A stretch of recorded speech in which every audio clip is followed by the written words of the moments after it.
Camurim, meu querido, seja bem-vindo aí ao nosso, né, primeiro tema, que é a vida de Antônio Conselheiro. E você, como uma referência aí em Quixeramobim, um andarilho nato, né, um caminhante, assim como Antônio Conselheiro, passando por muitos caminhos que o Antônio Conselheiro peregrinou, andou. Eu quero que, como poderíamos, assim, definir a figura de Antônio Conselheiro? Boa tarde novamente. Prazer estar com vocês nesse grupo aí de irmãos de Canudos e de outras trincheiras conselheiristas. É uma alegria conhecendo o Pedro aí, mesmo que virtualmente, mas já se sinto irmanados também realmente. Espero que em breve a gente se encontre. Conselheiro, ele é para mim uma figura extremamente importante na história brasileira, que, infelizmente, na nossa história dita oficial, na visão tradicional, né, que nós na academia, na universidade, conhecemos e estudamos sobre o positivismo, por tanto tempo que dominou a nossa história, né, a história oficial, ela sempre menospreza as suas lideranças. E o conselheiro, ele assisti ontem o vídeo do Batista, né, que ele disponibilizou ontem, ainda assisti, né, antes de dormir ainda, todos eles, mas me foquei no primeiro. Eu gosto muito de uma expressão do amigo nosso, que é pesquisador aqui no Ceará, e é de Quixeramobim, que mora em Fortaleza, até que alguns também conhecem, chamado Danilo Patrício, amigo da gente. Danilo fez jornalista e fez mestrado e doutorado em História, mestrado na UFC e doutorado na UFMG, lá de Minas. Que não foi na literatura que ele fez o mestrado e doutorado dele, assim, nessa relação com a história, mas assim, ele tem uma discussão interessante que Quixeramobim, o conselheiro é uma figura que, por muito tempo, não era relativamente, assim, não era falado, não era valorizado, digamos assim, em Quixeramobim. O conselheiro, ele, durante muito tempo, ele permaneceu muito no anonimato, né, uma figura mal compreendida, e quando se falava nele era de uma forma pejorativa, um falido, um fracassado, um que foi traído, que os negócios da família não deu certo, e por muito tempo na história, esse conselheiro aqui, ele foi muito destruído, assim, destruída a sua imagem, né? E Danilo diz muito isso nas seus escritos, que Quixeramobim, por muito tempo na história, ela expulsou o conselheiro. E esse conselheiro, ele vai ser esse peregrino, né? Eu defino ele como esse peregrino que tem um projeto de vida que vai sendo construído a cada momento, se reinventando a cada situação. Esse conselheiro, ele sai de Quixeramobim e passa a peregrinar por esse sertão cearense, primeiramente, né? Sai aqui, né, de Quixeramobim, vai ser professor aqui na comunidade próxima, lá no assentamento Tigre, e depois vai para a Zona Norte, Monsenhor Tabosa, Sobral, Guaraciaba, aqueles locais que Batista até falava no vídeo ontem, né, que eu assisti ontem. E esse conselheiro é essa figura extremamente que, a meu ver, ele passa a se reinventar a cada momento, uma pessoa que tem um certo conhecimento. Eu digo que, para a época, ele é uma figura assim, bastante intelectualizada, se fosse pensar hoje, do que na vila de Quixeramobim se tinha na época, né? Uma preocupação que eu acho interessante, que o pai dele tinha essa preocupação em um estudo da criança, né? Assim, na época, é alguém que vai ter esse conhecimento e que passa nessa trajetória dele depois da separação, do contato com o ano imaginário, das tentativas de trabalho que ele consegue fazer, desempenhar, e depois vai mudando a cada momento. E, para mim, eu concordo com aqueles que também dizem que o conselheiro, eu acho que a história de vida, né, de ação, né, assim, aquele catolicismo de ação, né, do padre Biapina, que o padre Biapina, ele conheceu, talvez não digo nem se conheceu, mas teve, para quem não sabe, o padre Biapina, antes de ser padre, ele tinha sido o primeiro juiz aqui da cidade de Quixeramobim, na época, o conselheiro era criança, né, e esse conselheiro passa a conhecer a trajetória desse Biapina, é uma fé e obra engajada, digamos assim, na sua dimensão das casas de caridade. Talvez, Ibiapina, assim... Só uma questão, Neto. Ibiapina, ele tentou fazer a conciliação entre as famílias Araújo e Maciel, né, quando o conselheiro era criança. Era criança, aqui ainda, né? Foi tentar mediar, digamos, esses conflitos. Né? Bom lembrar isso, Pedro. Parece que isso também a imagem de Ibiapina para o conselheiro, ela começa a se formar nesse momento como uma referência importante em sua vida, né? Isso, a partir disso, acredito também, Pedro. Obrigado pela sua colaboração. E esse conselheiro, a meu ver, é essa dimensão que passa a ter. Eu acho que teve uma contribuição importante demais na minha compreensão. E uma coisa que também eu tenho refletido, principalmente a partir das minhas andanças desde 2007, comecei a conhecer Canudos, mas definitivamente de 2014 eu tenho peregrinado por esse sertão aí, aonde o conselheiro tem andado, né, andou, digamos assim, durante esses mais de 20 anos nesses sertões de Sergipe e Bahia. Uma coisa que eu também concordo com alguns pesquisadores que também tratam, que eu acho que nesse mesmo percurso que ele começa a conhecer o trabalho de Ibiapina, num contexto em que é bom lembrar o que acontecia naquele período do Império, da história da revolta do quebra-quilo, né? Assim, isso não me sai da cabeça, porque eu acho que essa questão dos impostos também, juntando com as obras do Ibiapina, vai criar um legado importante na trajetória daquilo que o conselheiro quer refletir para o povo. Olha o que os impostos trazem, né? Isso principalmente, claro, depois da República. Desde 1874, 75, durante aquele período da revolta do quebra-quilo no sertão nordestino, o conselheiro já estava peregrinando por esse sertão. Então, ele vai ter essas informações, né? E esse conselheiro peregrino, né? Esse peregrino que consegue, na sua simplicidade, na dimensão de pobre, mas pobre que tenta despertar uma consciência para aqueles que querem seguir em busca de uma vida diferente, fora da escravidão. Daí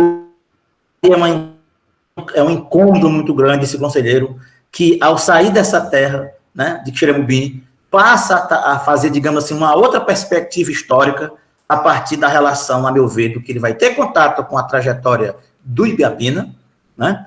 Obviamente também que eu acredito que tudo que ele passou nessa fase, que ele sai de Xeremubim, né? Aliás, até enquanto já está aqui, para resolver as questões familiares, né, das questões de dívidas de família, ter que penhorar a casa, depois vender os imóveis, enfim, para quitar as dívidas, né? E sai para essa peregrinação, e depois dessa trajetória da esposa, que ele resolve ele trocar por outro companheiro, né? E ele passa a passar por esses conflitos também, que isso, obviamente, reflete na sua vida, mas, a meu ver, ele dá uma grande lição a todos nós, inclusive nesse século XXI, de tanto feminicídio. É como se um homem sai de uma relação e no século XIX não vai matar a esposa, não vai matar o amante, vai tentar reconstruir a sua vida de outra forma, de outro jeito. Eu acho que esse conselheiro peregrino, esse conselheiro que tem essa ética voltada nessa perspectiva de alguém que está preocupado em construir outros valores ou focar em outras coisas que possam trazer uma vida melhor aos seus sertanejos, para mim, esse conselheiro ele tem um maior significado nessa pouca experiência que eu tenho já desempenhado um pouco, de conhecer e ler um pouco também daquilo que o conselheiro tem despertado. Neto Camorim,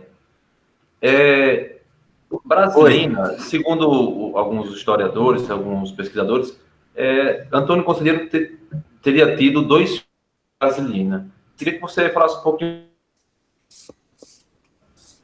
quem era essa Brasilina e esses 2 filhos, se tem algum paradeiro, algum pesquisador aí no Ceará descobriu alguma coisa a respeito desses 2 filhos que possivelmente ele teria tido com a Brasilina Laurentina de Lima. Brasilina, assim, os estudos colocam já do que já foi produzido, assim, era uma prima dele que ele casou, né, aqui em Xeremubim, né, e esse casamento, segundo alguns relatos, né, é um casamento que ele vai fazer depois que ele já consegue, digamos assim, encaminhar na vida as suas outras irmãs, casar, enfim, para resolver a sua situação. De fato, a literatura já produzida comenta de que o conselheiro tinha esses 2 filhos com o Brasilino. Porém, aqui no Ceará, eu particularmente não conheço. Até em 2014, quando eu tive em contato com um dos pesquisadores que trabalha um pouco nessa dimensão sobre a história do conselheiro também, inclusive tem um artigo naquele livro de Xeremobim a Belo Monte, Batista, que você conhece, professor Gilmar de Carvalho, que é um professor aqui da UFC, que não é nem da história, mas trabalha com cultura, um dos grandes pesquisadores sobre Patativa e Anda do Belo Sertão. Ele, em 2014, na sua fala aqui durante o lançamento desse livro, ele colocou essa, digamos assim, essa inquietação que os pesquisadores do Ceará ainda não conseguiram ainda decifrar. Algum paradeiro, de fato, desses filhos de Brasilino. O que se tem notícia, digamos assim, é que Brasilina depois vai ter outro companheiro, vai depois se tem notícia que ela ficou se prostituindo nas ruas de Sobral, mas no paradeiro dos filhos, eu particularmente não conheço nenhum pesquisador aqui no Ceará que possa ter despertado ou tenha informações, a meu ver, sobre o paradeiro desses 2 filhos de conselheiro com Brasilino. Algumas informações que a gente tem é mais sobre o Joaquim Aprígio da Joana, né, que alguns relatam, e que o professor Gilmar disse que da última vez que esteve em Guaraciaba há alguns anos, não conseguiu mais ter contato de local onde ele estava lá em Guaraciaba. Mas alguns colegas nossos, como o Augusto Moita, por exemplo, né, que está escrevendo um trabalho sobre isso, ele tem informações, segundo ele, de parentes, descendentes desse filho do conselheiro. Mas, enfim, a Brasilina, de certa forma, também ela é uma figura na história aqui no Ceará do conselheiro, que vai, de certa forma, ser marginalizada, assim, digamos, vai ser esquecida, ninguém sabe dos filhos dela. A história do conselheiro lá na Bahia, aí na Bahia, não vai deixar referência depois de se falar muito aqui sobre o que Brasilina fez, digamos, para onde foram esses seus filhos. Infelizmente, isso também é uma lacuna que precisa ser preenchida por os nossos aguerridos pesquisadores, que nós que amamos vamos buscar atrás disso, quem sabe, daquilo que o conselheiro... Para onde é que andam esses filhos dele, de fato? Tem um trabalho da Eleuda de Carvalho, que, inclusive, está naquele trabalho do Oswaldo e do Danilo, sim. Xeremobim a Belo Monte. Ela fala um pouco sobre o Joaquim Aprígio, né? E ela vai relatar que o Joaquim Aprígio Filho, ou seja, o neto do conselheiro, ele relata em um trecho da sua fala, numa entrevista que ela faz, que o Joaquim Aprígio teria vindo realmente para o Arraial, né, visitar o Antônio Conselheiro. E aí, isso bate com uma fala que, segundo o professor Calazans, o Pedrão haveria dito a ele que, em certa ocasião, teria reunido ali, Antônio Conselheiro teria reunido o povo no Belo Monte, né, para poder apresentar, assim, o seu filho Aprígio, né, provavelmente seria isso. O Joaquim Aprígio, filho, sendo neto de Antônio Conselheiro, né, é o que traz, assim, esse relato. Você sabe alguma informação se ele teve descendência, se em Guaraciaba do Norte, a sua profissão de ferreiro, né, como ele exercia, se deixou descendência por lá, alguma coisa desse tipo? Batista, como eu te falei há pouco, quem esteve lá me passando essas informações foi o professor Gilmar, e ele não encontrou, assim, descendência deles. Se tem ainda, ele não tem essa informação, porque ele disse que depois não encontrou mais, se tinha alguns parentes desse Aprígio. De fato, eu também acho que, você lembrou bem a história do que a Eleuda escreve com o Calazans, daquilo que eles dizem que esse filho dele esteve aí no Belo Monte, né?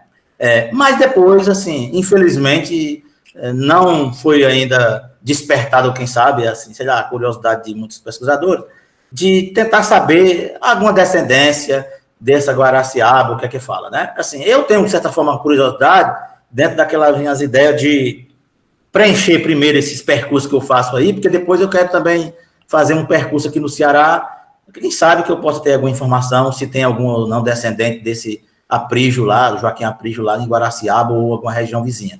Porque o professor Gilmar me disse que ele não encontrou mais, depois, referência nenhuma, chegou lá perguntando, não sei onde é que está, se mudou, enfim, ficou aquela coisa muito vaga, e, lamentavelmente, ele disse que depois não teve sequência no seu objeto de pesquisa e não sabe dizer relativamente se isso tem ou não algum parente que provavelmente deve ter. Se está lá em Guaraciaba, né, enfim, eu não sei, mas eu acredito que não é possível que não tenha alguma descendência, né?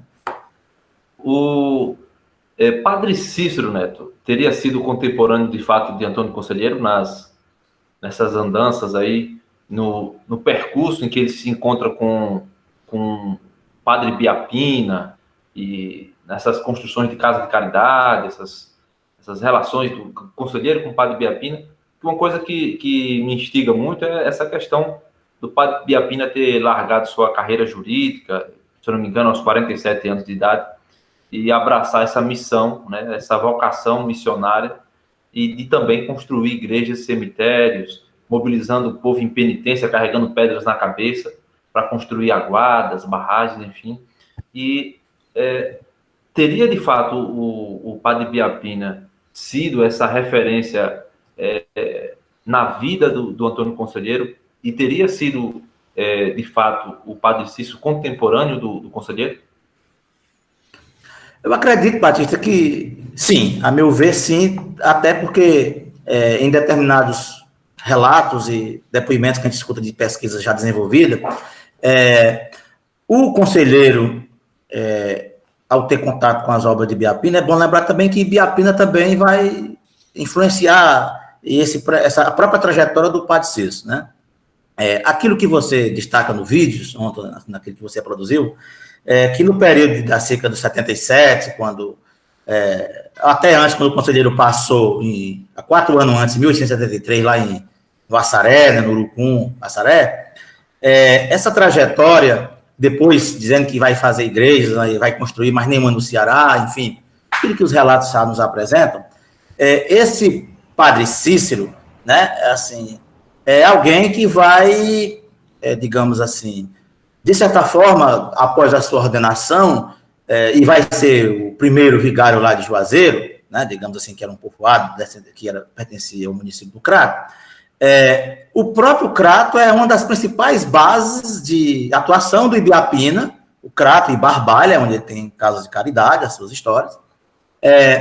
E esse Padre Cícero, ele passa a ter uma ação religiosa, e depois entra naquela trajetória dos chamados milagres, que aí já leva para um outro caminho,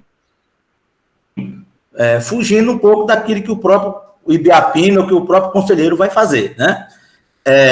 Tem até uma frase, ver se eu lembro agora mais ou menos do que se trata, de que na própria biografia do Padre Ibiapina, do Padre Cícero, que o Lira Neto, que é um jornalista cearense, produziu, por sinal, eu recomendo uma boa leitura, a biografia do Padre Cícero, pelo jornalista Lira Neto, diz que o Padre Cícero teve um período que ele foi afastado, para quem não vocês devem saber, que ele foi afastado das ordens religiosas, respondendo todo aquele processo de inquisitorial, de certa forma, com o Vaticano, e ele teve um período que foi, digamos, foi afastado do Juazeiro e passou um período, para quem não sabe, em Salgueiro. Né? Dizem até que nessa época é quando ele tinha mandado um enviado dele ter contato com o conselheiro, né? Para ver se era possível esse diálogo aí, de certa forma, né? Porém, na época, já se preocupava-se muito a forma como a imprensa, sempre dominante, nessa perspectiva de desvirtuar os fatos e favorecer as elites, né? Já começava a ver com preocupação esses boatos de que tinha alguém do Padre Cícero indo a Canudo ver, era uma preocupação que se eles se juntassem, digamos, nesses ideais, né? E a imprensa, tipo assim, o louco de Juazeiro o louco lá de Canudo querendo se juntar com heréis de Juazeiro, né? Isso gerava uma preocupação no sertão, porque apesar de terem perspectivas específicas em cada região, mas todos os dois movimentos tratavam de situações, né, numa concepção de religiosidade, de crença, enfim, de esperar uma perspectiva melhor a partir da religião, a partir de uma liderança. Então, as histórias de Padre Cícero, a trajetória de Padre Cícero, de conselheiro e do próprio Ibiapina, em um determinado contexto, a meu ver, isso se entrelaçam em alguns aspectos, quando está em jogo essa perspectiva, essa crença, essa possibilidade de que o sertanejo passa a depositar num líder, né, diante da própria inoperância e do papel do que o Estado nunca representou de fato para os povos. Então, as histórias de Padre Cícero, de conselheiro e do próprio Ibiapina, em um determinado contexto, a meu ver, isso se entrelaçam em alguns aspectos, quando está em jogo essa perspectiva, essa possibilidade de que o sertanejo passa a depositar num líder, né, diante da própria inoperância e do papel do que o Estado nunca representou de fato para os povos. né? Enfim, é sempre um processo de exclusão ou de alguém que vai resolver, e a indústria da seca, a gente sabe que até hoje como é que ela funciona. Então, eu acredito, de certa forma, que o Padre Cícero, o conselheiro e o Ibiapina, em trajetórias, não digo que em todo o período, mas em alguns momentos dessas histórias, elas têm uma certa relação e acabaram um contribuindo para o desenvolvimento da ação do outro. Só uma questão, Batista e Neto. Neto, queria saber de você como é que você vê as diferenças entre eles, entre o Ibiapina, o Padre Cícero e o conselheiro. Me parece que conselheiro entre os três foi quem teve uma ação no sentido de questionar as estruturas que mantinham o sertão numa situação de pobreza e de abandono. O padre Ibiapina, ele foi motivado por suas ações religiosas e sociais, né? Agora, me parece que o conselheiro ele passou a questionar essas estruturas. Isso. Ibiapina, de certa forma, ele se integrou à estrutura, à república, né? Ele foi juiz, como você comentou. O padre Cícero também, ele teve uma participação de diálogo com a política, com a república, e Antônio Conselheiro ele negou esse diálogo. Então, mesmo por questionar a estrutura republicana e por questionar a ordem social que se colocava no sertão.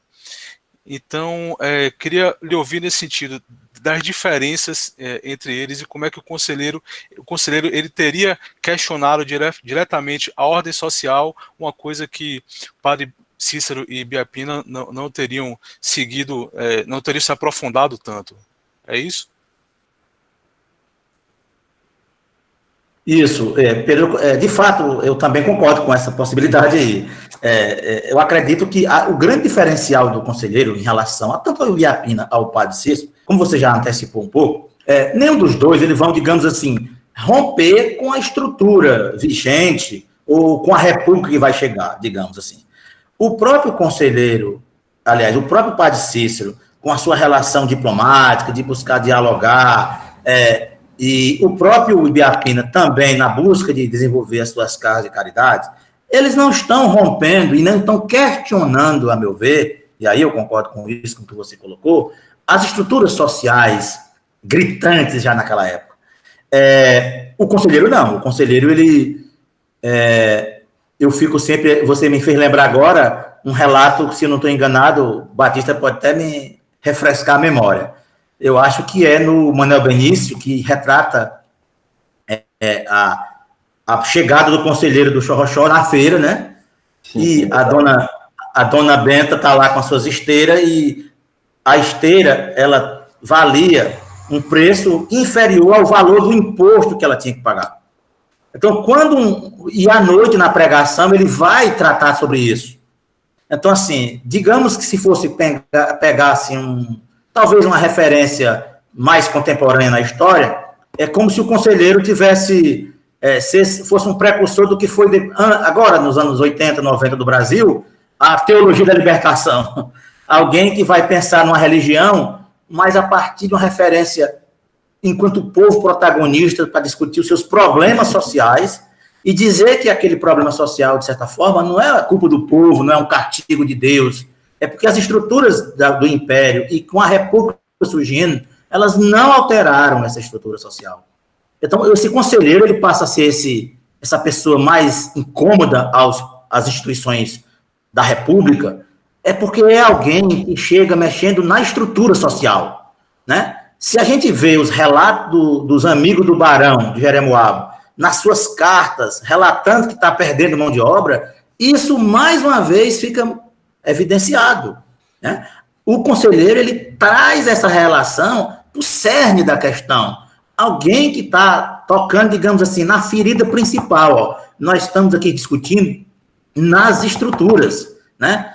Outra coisa que me lembrei agora, eu estava lendo recente aquele livro, não lembro, do seu que Bastos, o nome dele, é Incompreensível e Bárbaro Inimigo, né?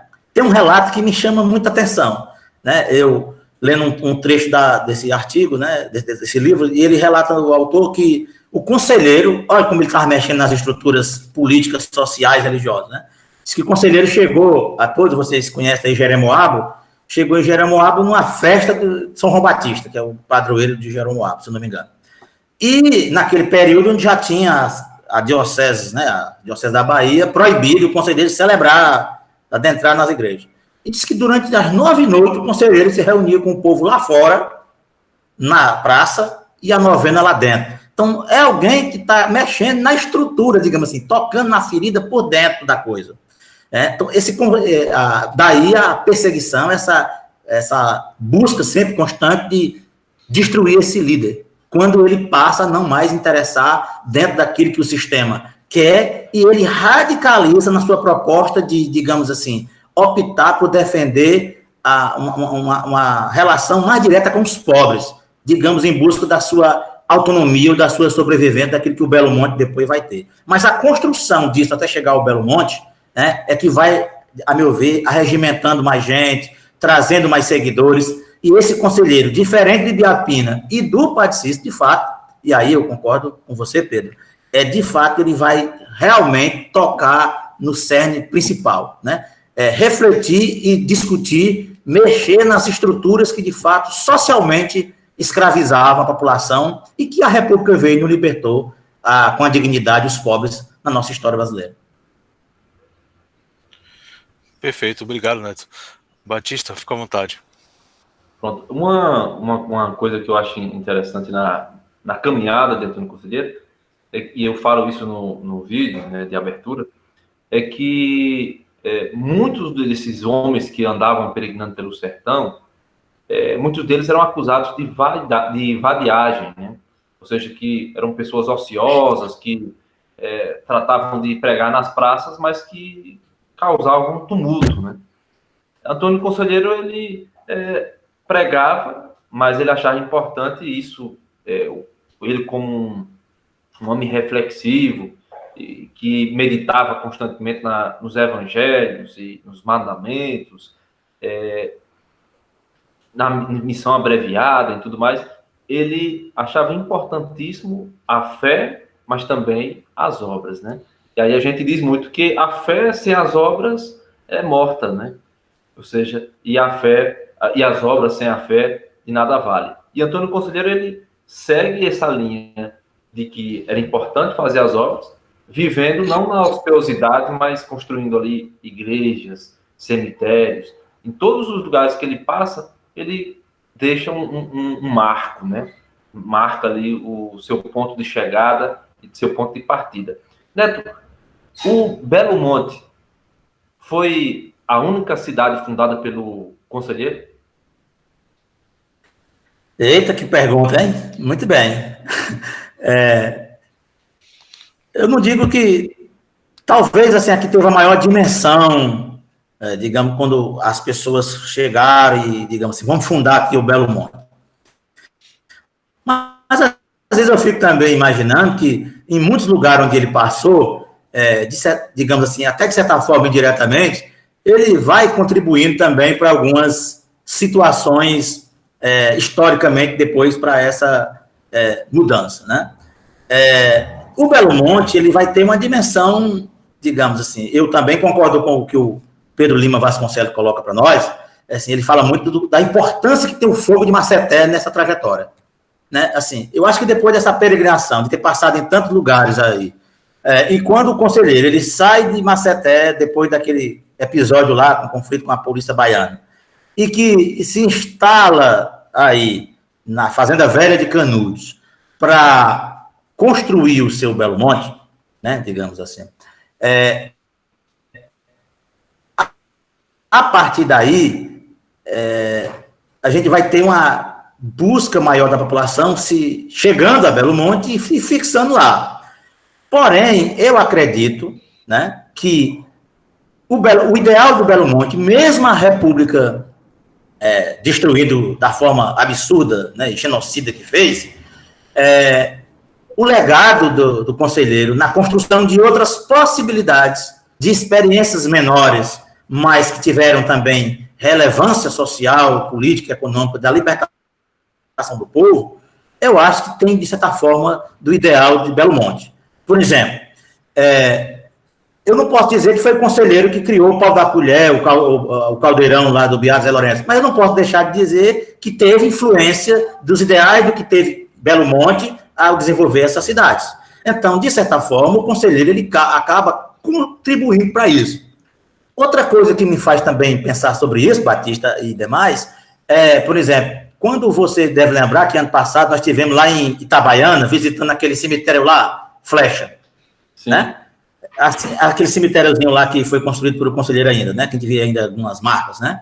Eu fico imaginando que depois que um homem do que conselheiro passa num povoado e passa num local, obviamente que alguma coisa fica, né? Digamos, além dos seguidores que vão lhe seguindo, algumas pessoas seguem esse ideal.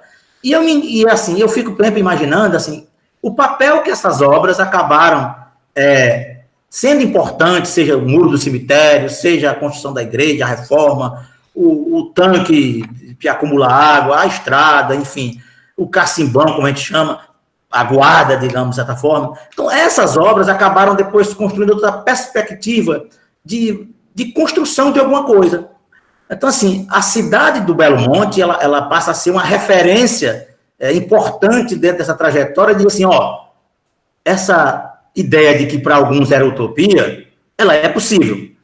E que o conselheiro, ele está buscando pessoas que possam, diante daquilo que eles têm de valioso, contribuir para esse processo de organização e dinâmica social, política e econômica do que for o Belo Monte. Porque a própria cidade do Belo Monte ela vai ganhar toda uma dinâmica econômica bem diferente e interessante, que fazia com que o entrelaçamento com, digamos, com diversos aspectos da região fizesse com que ela ganhasse a dimensão, como alguns relatos vocês conhecem também, né, que tratam da importância que a cidade pode desempenhar no seu aspecto econômico, por exemplo, de chegar a exportar couro de bode, por exemplo, né? Me chama muita atenção, só uma coisa que me fez lembrar também, no livro do professor Paulo Emílio, que foi relançado, escreveu há algum tempo, né, sobre a reinvenção lá, do aspecto administrativo, né, do Belo Monte. Ele colocou aqui no ano passado, nas palestras que ele teve aqui em Xiramubim, durante o Conselheiro Vivo, um fato muito interessante. Olha, Canudos, o Belo Monte, ganhou uma dinâmica tão grande no mundo que, digamos, em 1897, se nos jornais da Europa, em Londres e em Paris, enfim, se saísse 28 notícias sobre o Brasil, falava 22, 23, às vezes, era falando sobre Canudos. Chegou até a importância da cidade do Belo Monte, com a história da economia, por exemplo, a despertar e a influenciar na própria Bolsa de Valores. Então, olha como o tema Canudo, Belo Monte, passa a ser uma cidade que ganha uma dimensão além fronteira, e nisso a República, na dimensão que ela vai ser construída no Brasil, ela não tem nenhum interesse que essa cidade ela possa dar certo. A verdade, todas as tentativas é tentar destruir, e o Exército e as instituições que sempre dominaram o Brasil só vão ficar satisfeitos quando isso acontecer, né? Então, a cidade de Belo Monte é uma experiência importantíssima que deve ser estudada cada vez mais por outras possibilidades, né? Com tanta gente, com tanta diversidade étnica, cultural, política, social que foi e religiosa para aquela cidade, né? Mas eu acredito que mesmo criando Belo Monte, a meu ver, o ideal do conselheiro e seu grupo influenciou outras cidades por esse sertão. Uma curiosidade, Neto, que eu acho que você deve saber e pode contribuir com isso também, Bom Jesus, né, hoje é conhecida como Crisópolis, né, e o conselheiro, ao passar por lá, constrói uma imponente igreja que está de pé até hoje, né, e... Sim, conheço lá, bacana. Funda a comunidade e hoje mais conhecida como Crisópolis, né, a igreja perdura assim como a de Chorrochó, né, e assim, é uma igreja linda, né. Então, o que você sabe sobre essa igreja, sobre a comunidade do Bom Jesus, você que nessas andanças passou por essa região e conheceu este lugar? Foi bom lembrar, Batista, que de fato eu até esqueci, e é verdade, você tocou uma coisa interessante, a comunidade, o Bom Jesus, lá onde é a atual Crisópolis, né, fica na região aí, já nas proximidades de Itapicuru. A cidade de Crisópolis, assim, aliás, o Bom Jesus, né, é também uma primeira, digamos assim, antes até do Belo Monte já era uma ideia do conselheiro, né, organizar essa vila, digamos assim, esse povoado, esse arraial, como chamavam na época. O que eu soube lá quando estive em Crisópolis, lendo algumas coisas, assim, que, por exemplo, a ideia de construir essa igreja, inclusive belíssima, né? Hoje, para quem não sabe, tá assim, eu andei lá em 2016, se eu não me engano, e conversando com os moradores, assim, cheguei no dia de feira, o pessoal comentando que uma confusão danada lá na cidade ainda, né? Porque o padre mais moderno, digamos assim, chegou e transferiu a festa do Bom Jesus para a igreja nova que fizeram em outro local. Mas o povo não quer sair da igreja antiga, lá do conselheiro, que é pequena, não comporta, mas quer que a coisa aconteça na praça, né? Uma coisa também que me chamou a atenção lá em Crisópolis é que, inclusive, eu soube depois, através de um amigo meu, o poeta Zé Ferreira de Jesus, lá de Monte Santo, ele perguntou assim, você andou lá no tanque, lá no Cacimbão, que ainda existe lá em Crisópolis, no antigo Bom Jesus, que foi construído pelo conselheiro? Então, o conselheiro, além de ter feito a igreja, ele estava preocupado em produzir água no sertão, assim, ter água para a população nessas regiões, né, nossas semiáridas. Então, a vila lá do Bom Jesus, digamos assim, que foi inicialmente já construída com o conselheiro, ela passa a, digamos assim, a regimentar também várias pessoas naquela região durante a sua peregrinação. Então, assim, isso eu soube na minha passagem lá no Bom Jesus, lá hoje na atual Crisópolis, da experiência de construir essa igreja do conselheiro, que já era uma experiência de construção lá de uma vila, né, por conselheiro, e construiu não só a igreja, mas também esse cacimbão, que ele me disse que fica até a 500 metros e tal. Eu depois quero retornar, inclusive, lá a Crisópolis hoje, né, para conhecer esse local, né, que me interessa muito saber essas obras do conselheiro, né. Só um parênteses, assim, que eu acho que infelizmente acontece em todo o nosso Brasil nessa história, né, essa mania de trocar os nossos nomes bonitos, mais antigos, por esses nomes mais ditos modernos, que fica feio, a meu ver, viu? Natuba é muito mais bonito do que Nova Soure, Bom Jesus é muito mais bonito do que Crisópolis, Bom Conselho nem se compara, que é mais bonito que Cícero Dantas. Então, essas coisas, aqui no Ceará também, infelizmente, não é diferente, lamentável, né? Mas é uma experiência interessante dessa ideia do conselheiro que passa a construir obras e pequenos povoados também. Mais completa aí, Batista, você deve ter mais informações sobre isso. Viu? Obrigado pelas informações. Eu nem sabia desse cacimbão aí que construído. Pois rapaz, eu tenho que ir lá depois. Nós temos que ir lá depois, viu? Conhecer esse negócio. Vamos marcar esse encontro lá, viu? Renan, e José Alex está dizendo aqui, mais Canudos é melhor do que Cocorobó. Não, peraí, né? Lógico, né? Tá vendo? Mas Belo Monte era melhor. Uma coisa. A gente falava muito assim na questão da Fazenda Santo Antônio dos Canudos, né, que é um dos temas, dos subtemas da grande temática, a vida de Antônio Conselheiro. E assim, essa fazenda existia há muito tempo atrás, segundo o professor Calazão, pertencia à Casa da Torre. E aí, do lado da Fazenda Santo Antônio dos Canudos, você tinha uma sede da fazenda, as terras pertenciam, na verdade, à sobrinha do Barão de Jeremoabo, né? Então, que era o Cícero Dantas Martins. E aí você tem as terras onde o conselheiro funda ali o Belo Monte, que eram terras da Fazenda Santo Antônio dos Canudos, e pertenciam à Casa da Torre, e que foram adquiridas por César Marias, como era de costume, né? Muitas dessas terras adquiridas dessa forma. E aí, assim, como as pessoas às vezes perguntam o seguinte, teria sido, de fato, a Canudos, né? A Fazenda Santo Antônio dos Canudos, a terra onde corria rios de leite e barrancos de cuscuz? Seria essa terra prometida, a qual o Antônio Conselheiro saía, segundo a oralidade, falando aos quatro cantos, que levaria o povo a um lugar onde corria rios de leite e barrancos de cuscuz? E aí essa relação, né, da terra, da água. Como você vê isso, Neto? Eu acho que os próprios, como isso é uma relação também muito com aliás, com o livro do Êxodo, né, do Antigo Testamento, essa relação também é muito na concepção religiosa, né, havia nessas pregações, essas metáforas, né, e que eu acho que também, de certa forma, na verdade, ele, a meu ver, sabia dessa possibilidade que poderia, quem sabe, organizar essa comunidade à margem desse rio, né, uma região, né, bastante semiárida, difícil, mas que gostaria de, assim, que construiria essa possibilidade.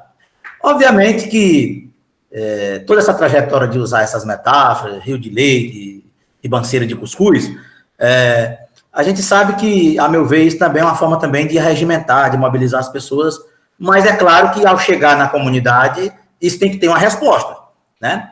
A própria, digamos assim, fico imaginando chegar conselheiro lá em junho de 1893, com esse grupo já de seguidores, assim, e aí, vamos fazer o quê? Como é que vai ser?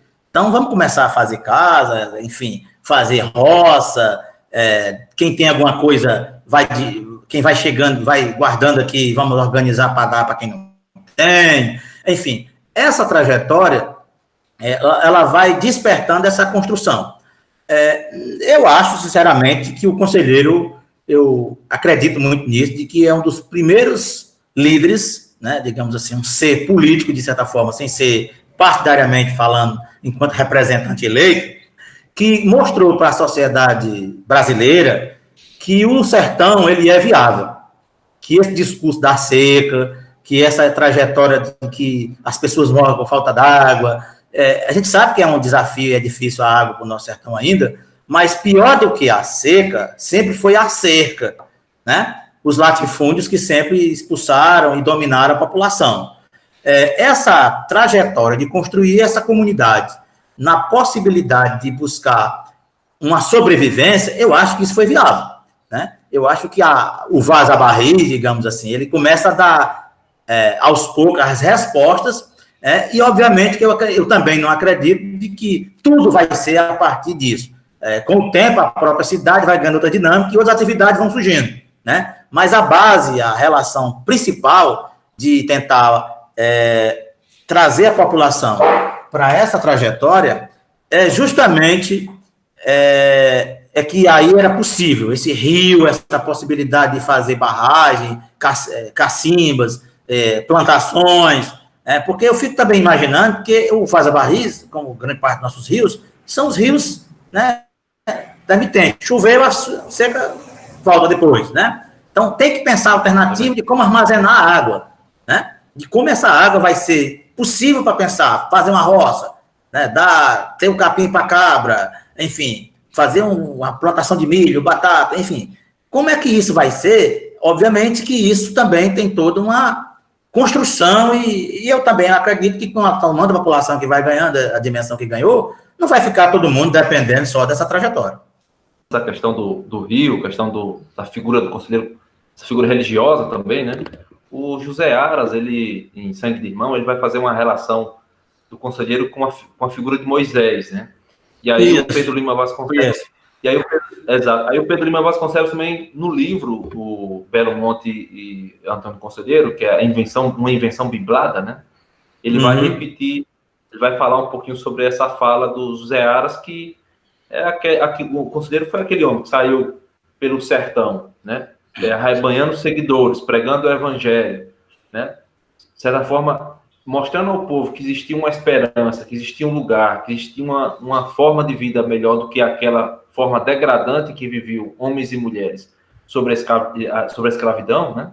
A escravização, a partir desses latifundiários, e parte, né? E aí, lembrando a figura de Moisés sai das mãos de Faraó, segue pelo deserto, atravessa o rio, o mar, né? O Mar Vermelho, e o conselheiro ele atravessa o rio vaza-barris, né? Ou seja, nessa busca da terra prometida, a figura de Antônio Conselheiro e Moisés, elas são bem semelhantes, como descreve o... Isso, verdade. Aras, né? E também descreve o Pedro. Pedro Lima Vasconcelos. O Pedro. E aí, o Calazans traz algo importante nessa figura, nessa questão religiosa, na questão espiritual do conselheiro, é que ele não permitia, se eu não me engano, 4 tipos de pessoas, 3 tipos de pessoas dentro do arraial. As que tinham visão republicana, né, isso de fato, inclusive o Jesuíno Correia Lima é expulso do arraial por ter essa visão um pouco mais republicana, por ter essa coisa mais voltada para a república, ser individualista e tal. E aí você tem os protestantes e tem os maçons, né? Ou seja, são 3 tipos. Os maçons, os protestantes e os que tinham visão republicana não podiam adentrar no arraial. Como você vê essa ideologia do conselheiro e essas relações dessas outras religiões dentro do arraial? O conselheiro pregava muito essa questão do catolicismo popular, né? E também era mal visto pela igreja também. Então, o conselheiro era católico, mas era mal visto pela igreja por pregar um catolicismo diferente, né? Mais próximo das pessoas, né? Nesse sentido.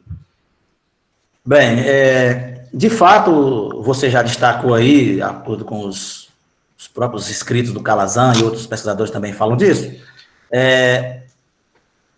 o conselheiro ele tinha uma certa restrição e não aceitava algumas, digamos assim, grupos de ideias dessas que você citou, o maçom, o protestante, né? E também a outra que você citou agora, maçom, os ideais republicanos, né? Exato. De fato, assim, eu acredito que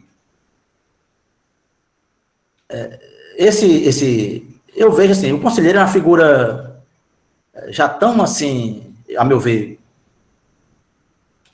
digamos assim, além do tempo da época, assim, a pessoa já prevendo, de certa forma, algumas questões, a meu ver, sei lá, não digo assim prever, mas já imaginando como seria esse aspecto, porque, veja bem, se a gente pegar os ideais republicanos, o ideal protestante que ia contra o modelo catolicista dele, né, da ideia do catolicismo, mesmo ele sendo esse catolicismo popular, e que, de certa forma, a igreja, a instituição proibir dele celebrar nas capelas, e depois fica não querendo mais que ele realize as suas obras de restauração na igreja quando tem essa proibição, mas de fato a gente sabe que muitos padres se aproveitavam disso também, e mesmo proibindo pela Diocese de Salvador, da Bahia, eles continuam tendo essa relação. Esse conselheiro, esses 3 grupos, eles, a meu ver, ele via como uma certa ameaça aos seus ideais de uma perspectiva comunitária, libertadora para seu povo, né? Porque se a gente pega o ideal da República, né? O que é a República, afinal de contas, né? A quem, de fato, a República sempre serviu, né? Ele era concreto a trajetória, né? De mudança de regime, né? Eu só fico lembrando, né? Me vem sempre à cabeça do livro do José Murilo de Carvalho, né? Do Rio de Janeiro, lá o professor,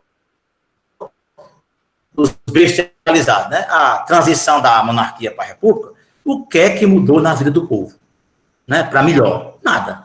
A República trouxe mais problemas, principalmente para esse Brasil de dentro, que ninguém conhecia esse Brasil, e situações de impostos e outros aspectos nós já estamos aqui falando. Na perspectiva protestante, que está surgindo no Brasil naquele período, com a história da Constituição de 91, né, que vai ter liberdade de culto religioso, de certa forma, isso era uma contradição, algo contraditório ao projeto do conselheiro, né, porque ele não aceitava essa outra filosofia religiosa, né, e dos maçons a gente sabe a relação sempre dominante, liberal, enfim, que os maçons vão estabelecendo, né. Muito curioso o diálogo lá, né, que alguns relatam, do Vila Nova, quando ele chega na comunidade, né, os Vila Nova, né, pergunta se ele é maçom ou protestante, digamos assim, metaforicamente falando, né, e aí a gente pode ficar, o que é que ele tem de bom para contribuir para isso, né, e assim, o conselheiro, ele é alguém que acolhe, mas ele quer acolher, de fato, pessoas que possam contribuir para isso, né, na perspectiva do ideal e do crescimento da comunidade do Belo Monte. Né? Não alguém que possa desvirtuar aquilo que ele prega, daquilo que ele acredita, daquilo que ele defende, mesmo com toda, a gente sabe que aquela trajetória lá da visita do Frei lá, em todo momento, o conselheiro fica tentando apaziguar, porque não quer romper, mas tem hora que chega, né? Você veio aqui dizer que nós estamos armados, mas tem que se defender. Quiserem me matar em Maceté, como é que fica?